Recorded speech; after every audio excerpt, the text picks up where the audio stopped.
자, 우리 구역 공과 계속하겠습니다. 기독론을 지금 하고 있는데요. 우리 기독론 가운데 지금 우리가 하고 있는 것이 그리스도의 인격입니다. 그리스도의 인격, 이 예수님이 가지고 계신 그 인격에 대한 것을 하고 있는데, 그 가운데 이제 이 그리스도의 본질로서 그 인격에는 신성과 인성이 있죠. 예수님은 신성도 가지고 계시고 인성도 가지고 계신다. 신적인 성품과 인적인 성품을 말하는 것인데요. 오늘은 이 예수님의 그리스도의 본질로서의 신성, 신적인 인성이 무엇이 있느냐 하는 내용을 한번 공부해 보도록 하겠습니다. 이 그리스도의 본질적 성품에는 두 가지가 있는데, 바로 앞서 말씀드린 것처럼 우리는 그것을 신성, 신적인 성품과 또 인성, 인적인 성품이라고 이렇게 부릅니다. 어떻게 이렇게 한 인격 가운데 이 두 가지, 신성과 인성이 함께 동시에 존재할 수 있을까? 그렇지 않습니까? 우리 어떤 한 사람의 인격 안에 신성과 인성, 신적인 성품과 인간적인 성품을 동시에 가질 수 있는 것이 가능한 것일까? 우리가 생각할 수가 있죠. 정말 이것은 큰 신비가 아닐 수가 없습니다. 그래서 우리가 이 예수님의 본질적인 인격인 신성과 인성이 함께 있다고 하는 이런 사실에 대해서 우리는 삼위일체처럼, 삼위일체도 굉장한 신비잖아요. 그런 삼위일체처럼 우리의 이해를 초월한 신비입니다. 우리가 어떻게 이해를 할 수 있는 그런 차원이 아니라 예수님의 이 두 가지 성품을 가지고 계심도 역시 신비로운 것이다 하는 것이죠. 그럼에도 불구하고 이러한 신비적 인격에 대해서 이 성경은 그것을 우리에게 말씀을 하고 있고요. 그래서 이 신성과 인성을 가지고 계신다고 할 때 이것을 뭐 반은 예수님의 신성이고 반은 인성이 있다 이런 것이 아니라 완전한 신성과 또 완전한 인성을 가지고 계신 분으로 이렇게 우리가 믿고 있는 것입니다. 그래서 예수님은 이 두 가지 성품이 다 있는데 그 신성도 완전할 뿐 아니라 인성도 완전한 인성을 가지고 계신, 그래서 이 두 성품이 예수님 안에 온전히 깃들어 있는 그런 두 가지 성품이라고 성경은 우리에게 말씀을 하고 있는 것이죠. 그리고 또 우리가 우리의 신조로 받아들이고 있는 웨스터민스터 신앙 고백서에서도 이것을 훌륭하게 요약을 해놨는데 이렇게 설명을 했습니다.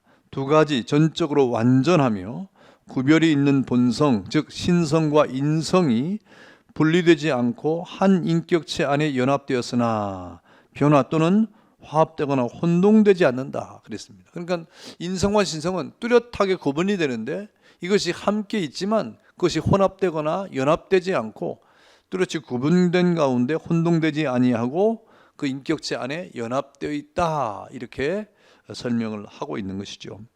그러면 우리가 그리스도의 신성에 대한 것을 좀 더 구체적으로 우리가 생각해 보면요, 이 예수 그리스도의 신성은 참 예수님이 하나님의 아들이라고 하는, 예수님은 본래 하나님이셨다고 하는 이러한 사실 가운데 예수님은 이 신성을 가지고 계신 분인데, 근데 이 예수님의 신성이 공격을 받기 시작한 때가 있습니다. 예수님의 신성에 대해서 공격을 받기 시작한 때가 바로 이성시대가 출발하는 이성시대, 그러니까 이 합리주의를 비롯한, 그 다음에 이 어떤 모든 것을 이제 새롭게 생각하게 하는 그런 이성시대의 출발로 보는, 그때부터 예수님의 신성에 대한 공격이 이루어지는데 그때가 바로 18세기 말부터입니다. 인간들은 자기 이성의 잣대로 이제 하나님의 아들이신 예수님을 이제 재단하려고 한 것이죠. 하나님의 아들이신 예수님을 재단하고, 그리고 하나님의 말씀을 이것이 우리 인간 이성의 판단으로 볼 때 맞느냐 틀리냐 하고 이렇게 구분하고 재단하기 시작한 것이죠. 그래서 저들이 제일 먼저 이렇게 생각한 것이 뭐냐면 성경의 권위를 부인한 거예요. 여러분, 우리가 성경을 어떻게 믿고 있습니까? 하나님의 말씀이라고 믿고 있잖아요.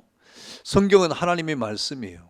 그 하나님의 말씀인 성경은 1.1핵에도 변함이 없이 온전한 하나님의 말씀이죠. 그래서 성경을 더하거나 뺄 수도 없는 거예요. 왜? 하나님의 말씀이기 때문에.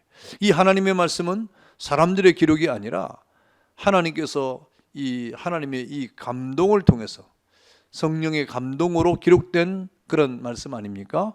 그래서 이 하나님의 말씀은 절대 권위가 있는 것이죠. 그래서 사람이 감히 그것을 빼거나 더할 수가 없는 그런 말씀이 된 것입니다. 그런데 이 이성시대에 접어들면서 이 제일 먼저 저들은 이 하나님의 말씀에 대한 권위를 부정해야 그 다음에 뭘 할 수 있기 때문에 제일 먼저 한 것이 바로 성경의 권위를 부인했다. 이건 하나님의 말씀이 아니고 성경은 사람들의 기록이라 이 말입니다. 여기는 하나님의 말씀도 있겠지만 그러나 사람들이 또 첨부하고 사람들이 더한 것이 있다 이렇게 본 거예요. 그래서 성경에서 이제 사람들의 말을 빼내는 것입니다. 이성범주에서 들어오지 아니하는 모든 이적, 기사, 이거 어떻게 이런 일이 있을 수가 있어? 하는 이런 이적들, 이거는 우리 사람의 생각으로 될 수가 없는 일이야. 이런 기사들, 그런 하나님의 능력 가운데 벌어졌던 것을 다 빼버렸어요. 다 배제했어요. 예를 들면 예수님께서 무리를 걸으셨다라든지 이거 어떻게 사람이 무리를 걸을 수 있어? 빼버렸어요. 오병이의 기적, 어떻게 물고기 2마리고 보리떡 5개와 물고기 2마리로 5천 명이나 먹고 12광주리가 남아? 이거는 일반 상식으로 이성적으로 이거는 있을 수 없는 일이에요. 이거 빼버리는 거예요. 이렇게 저들은 하나님의 말씀의 권위를 부정할 뿐 아니라 거기에서 이제 인간 이성의 범주에서 들어오지 않는, 이게 생각할 수 없는 것들은 다 빼버렸어요. 하나님의 능력 가운데 베풀어졌던 이적과 기술, 죽은 나사로가 살아났다, 이거 있을 수 없다 이 말입니다. 뭐 거짓말이다, 뭐 이런 것보다도 더 사람이 첨부했다, 더 기록했다, 뭐 이렇게 생각하는 거예요. 그래서 인간 이성으로 이해되지 않는 부분은 다 빼버렸어요. 그리고 이성으로 이해만 되는 부분만 남겼습니다. 그 남겨놓은 거 보니까 예수님께서 그냥 도덕적으로 윤리적으로 말씀하셨다고 여겨지는 그것도 아님에도 불구하고 산상수훈 정도, 마태복음 5, 6, 7장 그 산상수훈이잖아요. 그 정도, 그 나머지는 예수님의 이적이 나타나고 기적이 나타나고 뭐 이러니까 다 빼버리고 그것만 남게 되었다. 그러니까 자연스럽게 예수님의 신성은 제거되고 인성만 남게 되는 이런 일이 벌어진 것이죠. 이것이 바로 이성시대로부터 찾아오는 그런 예수님에 대한 신성에 대한 도전입니다. 그 결과 이 자유주의 신학자들은 예수 그리스도를 단지 어떻게 생각했냐면 하나님의 아들이라든지 하나님이라든지 이렇게 생각 안 하고 예수님을 단지 위대한 도덕적 스승, 사랑을 말씀하셨다, 뭐 윤리와 도덕을 말씀하셨으니까 예수님은 좀 그렇게 뭐 윤리와 도덕을 가지고 사셨다 이 말입니다. 그러니까 위대한 스승이나 또 장래를 알려주는 선지자, 예언자죠, 선지자, 그리고 위대한 지도자 정도로 생각하기에 이르렀다 그랬습니다. 마치 예수님께서 가버나움에 올라가면서 제자들에게 묻지 않습니까? 사람들이 나를 누구라고 하느냐 라고 물으니까 제자들이 사람들은 예수님을 예레미야나 이사야나 세례 요한이나 뭐 선지자 중에 하나라고 말합니다. 예수님을 사람으로 생각하는 거예요. 선지자로 생각하는 거예요. 예수님은 그런 답을 원치 않지 않습니까? 너희는 나를 누구라고 하느냐고 하니까 베드로가 뭐라 그랬어요? 주는 그리스도시요 살아계신 하나님의 아들입니다 하고 이 위대한 신앙 고백을 하지 않습니까? 그런데 이 자유주의 신학자들은 이렇게 사람들이 예수님을 이해하려고 했던 그런 위대한 도덕적 스승이나 또 장래를 미리 예언해 주는 그런 선지자나 그리고 어떤 위대한 지도자 정도로 생각하기 이르러서 예수님을 인간화시킨 거예요. 인간화시킨 거예요. 여러분, 이것은 절대로 명백한 잘못입니다. 이렇게 인간의 이성으로 하나님의 세계를 재단하려고 하는 것은 여러분 어떤 일입니까? 마치 이 개미가, 조그만한 개미의 그 작은 팔로 커다란 코끼리를 이제 만지면서 이렇게 이것은 뭐다라고 말하는, 그렇게 한 그런 어리석은 것 같은 것입니다. 이 개미가 이 코끼리를 만져보고 어떻게 알겠어요? 그게 나무인지 달인지 뭐 어떻게 알겠어요? 모르죠. 그런데 마치 사람이 성경을 또 예수님을 그렇게 재단하려고 하는 잘못된 우를 범했다는 것입니다. 인간들이 자신의 이성에 의지하거나 하나님의 신성을 박탈해버리려고는 그런 노력을 끊임없이 했지만, 사실은 여러분, 그리스도의 신성은 사람이 재단한다고 사라지거나 사람들이 이렇게 배제한다고 없어지거나 인정 안 한다고 예수님의 신성이 사라지지는 않습니다. 여전히 예수님의 신성은, 그리스도의 신성은 빛나고 있고, 그리스도의 신성은 여전히 우리에게 믿음으로 남아있는 것이죠. 여러분, 구약이 또 증거를 하고 있어요. 예수님의 신성에 대해서, 이 그리스도의 신성에 대해서 구약이 증거를 하는데, 여러분, 구약 성경에 보니까 여러 곳 많이 있지만 대표적으로 그리스도에 대해서 뭐라고 말했냐면, 시편 2장 7절에 보니까 너는 내 아들이라. 너는 내 아들. 누가 그렇게 말씀하시면 하나님이 너는 내 아들이라. 너는 내 아들이라 라고 말씀했어요. 또 이사야 9장 6절에 보니까 예수님이 땅에 오심에 대해서 말할 때 뭐라 그랬냐면, 전능하신 하나님이라 그랬어요. 예수님에 대해서 전능하신 하나님이라, 영존하신 아버지라, 평강의 왕이라, 그런 분이 이 땅에 오신다 이 말입니다. 메시아 탄생에 대한 예언이죠. 그렇게 예언을 했습니다. 또 여러분, 구약의 증거를 보면 미가 5장 2절이죠. 보니까 이스라엘의 다스릴 자가 나시는데, 이스라엘의 다스릴 자가 누굽니까? 메시아죠. 그 메시아가 곧 예수 그리스도 아닙니까? 그는 어떤 분이냐? 그는 근본에 영원에 있느니라. 영원 전부터, 그는 태초부터 근본적으로 계셨던, 영원 전부터 계셨던 분이라 이 말입니다. 예수님은 이렇게, 예수님이 우리 사람이 아니라 이렇게 모든 만물 가운데 영원 전부터 계셨던 분으로 예언을 하고 말씀을 하고 있는 것이죠. 또 다니엘서 7장 13절에 보니까 인자 같은 이, 그래서 이 인자 같은 이가 누가? 예수님이죠. 예수 그리스도죠. 그 인자 같은 이가 하늘 구름을 타고 오신다 그랬어요. 하늘 구름을 타고 이 땅에 오신다 그랬습니다. 이렇게 이 구약에는 오늘 우리가 읽었던 이런 말씀 외에도 여러 곳에서 이 그리스도의 신성에 대해서 별처럼 빛나게 반짝이도록 증거를 하고 있는 겁니다. 또 신약에도 마찬가지, 신약에도 그리스도의 이 신성에 대해서 증거를 하고 있는, 예수님 자신이 증거를 하고 있어요. 예수님께서 스스로 어떤 이들은 예수님이 이 세상에서 계시는 동안 자신의 메시아 됨이나 하나님의 아들 됨을 의식하지 못했다고 주장합니다. 예수님은 자신이 하나님인지 몰랐다 이 말입니다. 그리고 하나님의 아들 됨을 의식하지 못했다고 주장하는 사람이 많이 있어요. 잘못된 말입니다. 잘못된 말이죠. 예수님은 하나님의 아들로, 그리고 또 하나님으로 인식하신 분이에요. 왜 그렇습니까? 성경의 많은 곳에서 예수님은 자신에 대해서 메시아 되심과 하나님의 아들 되심을 스스로 증거하신 분입니다. 스스로. 여러분, 성경을 보면 많이 와요. 마태복음 7장 21절, 10장 32절, 33절, 11장 27절, 그 다음에 20장 23절, 26장 29절, 누가복음 2장 49절, 누가복음 22장 29절, 24장 49절, 요한복음 3장 13절, 5장 17절 등등 많습니다. 얼마나 많은지 모릅니다. 그 가운데 예수님께서 자신의 어떤 신성에 대해서 말씀하실 때 요한복음 3장 13절에 보니까 자신을 하늘에서 내려온 자라고 말씀하고 있어요. 나는 하늘로부터 온 자라 이 말입니다. 그리고 요한복음 6장 51절에 보니까 나는 하늘로부터 내려온 산떡이다. 산떡이다. 이렇게 말씀했어요. 산떡이라 이 말입니다. 여러분, 오병이어의 기적을 베풀어 주시고 많은 사람들에게 떡을 먹이고 물고기를 통해서 이렇게 배고픈 사람을 먹였지 않습니까? 저들은 얼마나 배고팠겠어요. 그러다가 그걸 먹고 얼마나 배부르고 만족했다 그랬어요. 그런 이후에 예수님께서 너희가 배고팠는데 떡을 먹고 배부르고 만족했지 않느냐? 나는 하늘로부터 이 땅에 내려온 산떡이라 이 말입니다. 하늘로부터 내려온 떡이라 이 말입니다. 그 떡 대신 예수님께서 이 땅에 죄로 말미암아 굶주린 자들에게, 그 영혼들에게 나는 떡이 돼서 그 영혼의 배고픔과 굶주림을 만족하게 하고 그 모든 것을 배부르게 하기 위해서 왔다. 이렇게 말씀하신 것이죠. 또 요한복음 10장 30절에 보니까 나의 아버지는 하나이시다. 그랬습니다. 나의 아버지는 하나이시다. 그랬어요. 하나님이 내 아버지시라 이 말이죠. 그리고 요한복음 14장 9절에 뭐라 그랬습니까? 나를 본 자는 아버지를 보았다. 나를 본 자는 아버지를 보았다. 라고 이렇게 자신의 신성을 직접 이렇게 말씀을 하셨습니다. 또 예수님은 요한복음 7장 17절에 보니까 내 아버지께서 일하시니 나도 일한다 그랬어요. 여기서 내 아버지는 누구십니까? 하나님이에요.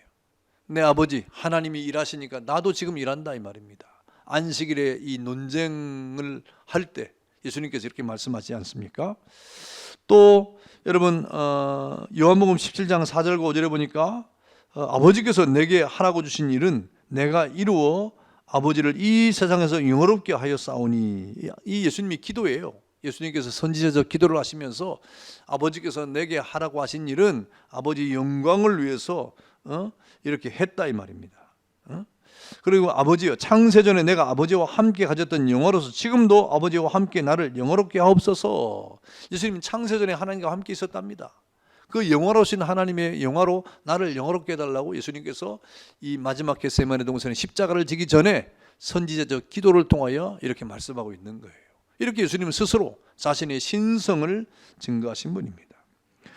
예수님은 자신의 메시아 되심을 이미 알고 있었고 또 하나님 아들 되심을 알고 있었을 뿐 아니라 메시아로서 자신의 사역을 성취시키기 위해서 이 땅에 오셨던 자신의 삶을 잘 아셨던 분입니다. 그 모든 과정을 저 영원전부터 지금 이 땅에 육신의 몸을 입고 오신 그 모든 사역의 내용까지도 다 아셨던 분이에요. 그러면서 예수님이 이런 말씀을 통해서 자신의 신성을 이렇게 증거하셨던 것이죠. 여러분, 예수님만 증거하신 것이 아니라 사도들도 증거해요. 사도들도 많은 사도들이 증거했습니다. 그 가운데 여러분 이 특별히 우리가 요한복음은 우리가 마태, 마가, 누가복음을 공관복음이라고 말하죠. 예수님에 대한 여러 가지 각도에서 예수님에 대한 것을 말한 것이고, 요한복음은 예수님의 신성에 대한 것을 부각시켜서 하나님의 아들이시라는 것을 부각시키는 그러한 내용으로 기록되어 있어요. 그래서 요한복음은 그리스도의 신격에 대한, 신성에 대한 가장 성화된 그러한 견해를 우리에게 보여주고 있습니다. 그래서 요한복음 1장 1절부터 뭐라고 말합니까? 어떻게 선언하고 시작합니까? 태초에 말씀이 계시니라. 이 말씀은 하나님과 함께 계셨으니 이 말씀은 곧 하나님이시니라 라고 말하면서 예수님은 태초부터 계셨고 그 태초부터 계신 예수님께서 이 땅에 말씀으로 오셨다, 이렇게 말씀을 하고 있는 거예요. 그리고 예수님께서 사람이 되었을 때 모습을 뭐라고 말씀했습니까? 요한복음 1장 14절에 보니까 말씀이 육신이 되어 우리 가운데 거하심에 그랬어요. 우리가 그 영광을 보니 뭐라고 했습니까? 아버지의 독생자의 영광이요 은혜와 진리가 충만했다 하고 예수님이 이 땅에 육신의 몸을 입고 오셨다고 말했고, 그 예수님이 얼마나 이 하나님의 영광을 가지고 계셨으며 은혜와 진리가 충만했음을 말씀을 하고 있는 것이죠. 그리고 요한복음 20장 31절에 보니까 요한은 또 말하기를 오직 이것을 기록하면 이 성경 기록이에요. 성경을 기록 목적이죠. 왜 기록했느냐? 너희로 예수께서 하나님의 아들 그리스도이심을 믿게 하려 함이요 그랬어요. 성경을 기록한 이유가 뭐냐? 예수님이 하나님의 아들임을 믿으라 하는 이유 때문에 기록했다 이 말입니다. 또 하나는 무엇입니까? 또 너희로 믿고 그 이름을 힘입어 생명을 얻게 하려 함이라. 예수님으로 말미암아 생명을 얻게 하기 위해서 성경을 기록했다. 그러니까 요한은 예수님은 하나님의 아들이실 뿐 아니라 우리에게 생명을 주시는 분이라 이렇게 말씀을 하고 있는 거예요. 신성에 대한 증거입니다. 그뿐 아닙니다.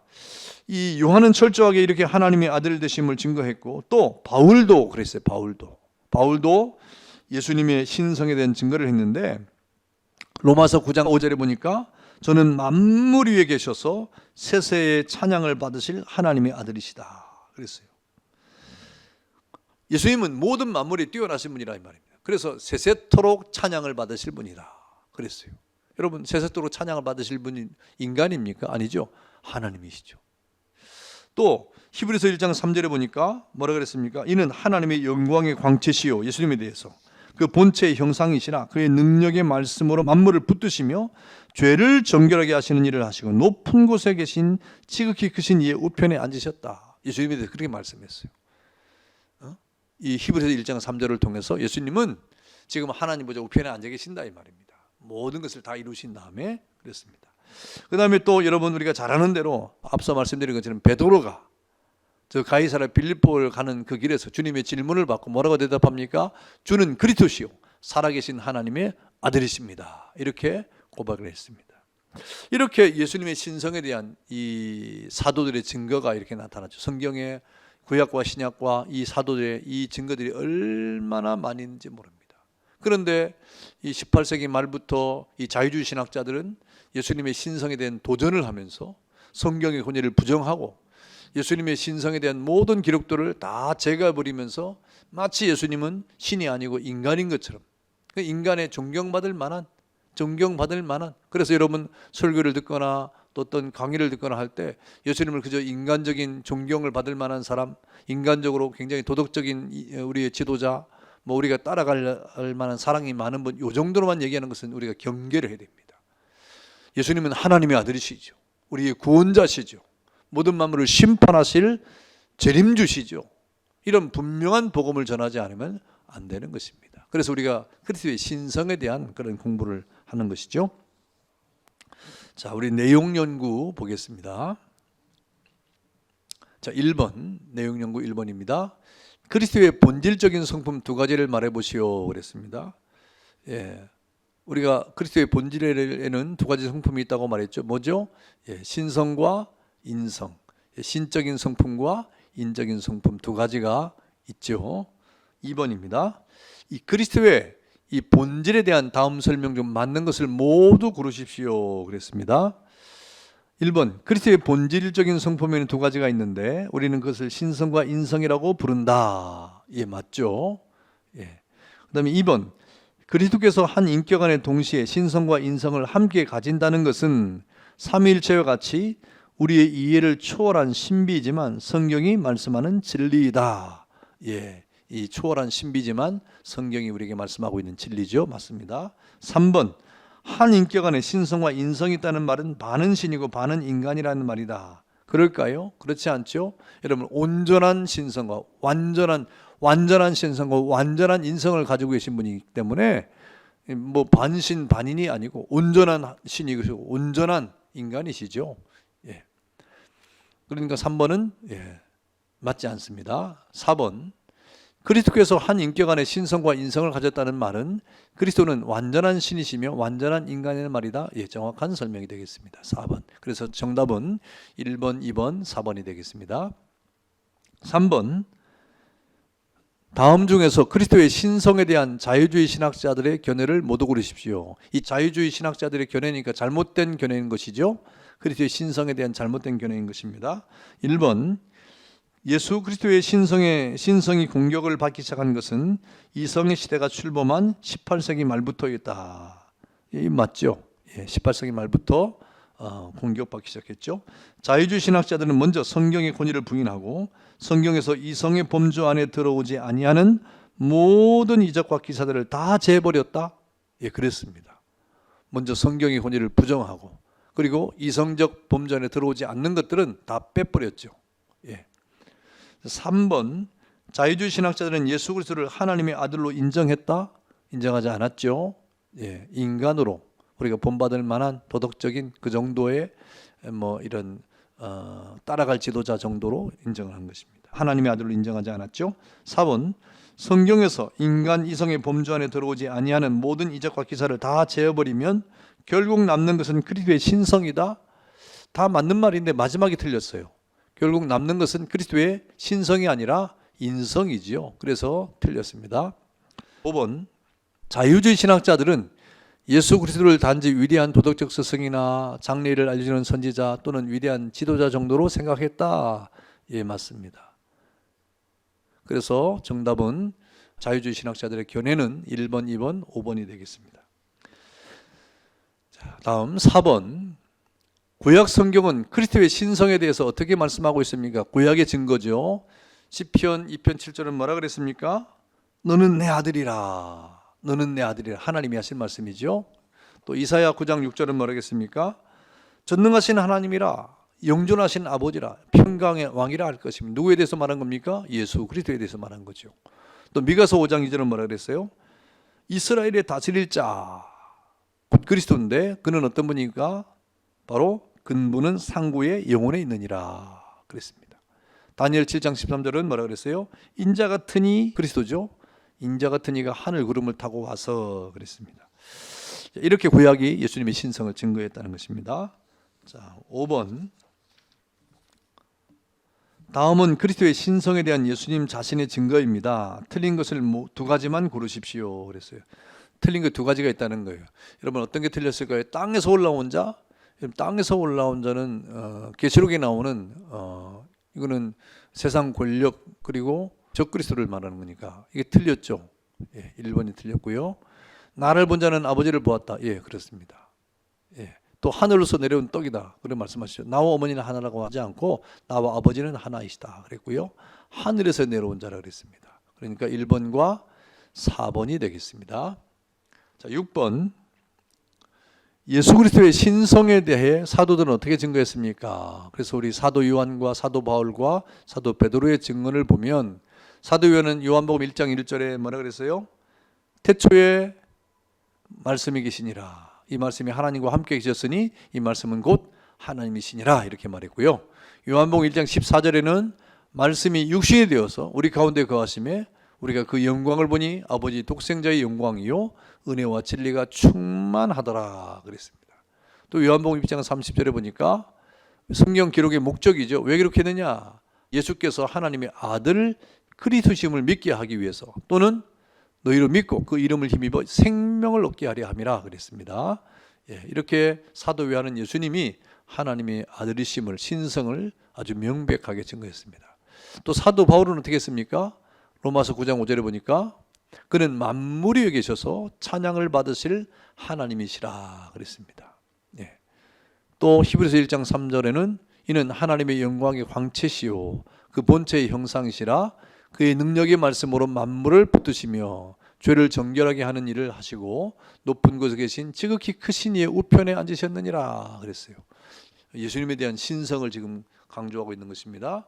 그 다음에 사도 베드로는 뭐라 그랬습니까? 가버나움에 가시는 주님의 이 질문 앞에 유명한 신앙 고백을 했죠. 주는 그리스도시요 살아계신 하나님의 아들이십니다 그랬습니다. 이렇게 예수님의 신성에 대한 사도들의 증거가 나타났습니다.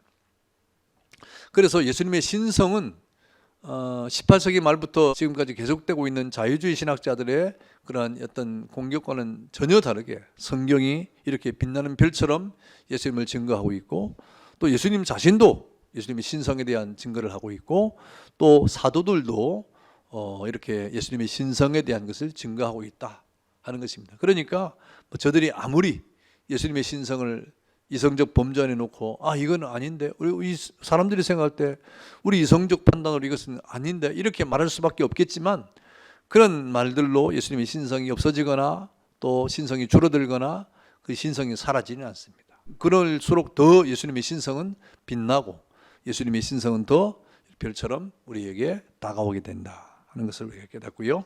우리는 예수님이 하나님의 아들이심을 굳게 믿고 그 아들 되신 하나님 앞에 우리는 믿음으로 서야 될 것입니다. 감사합니다.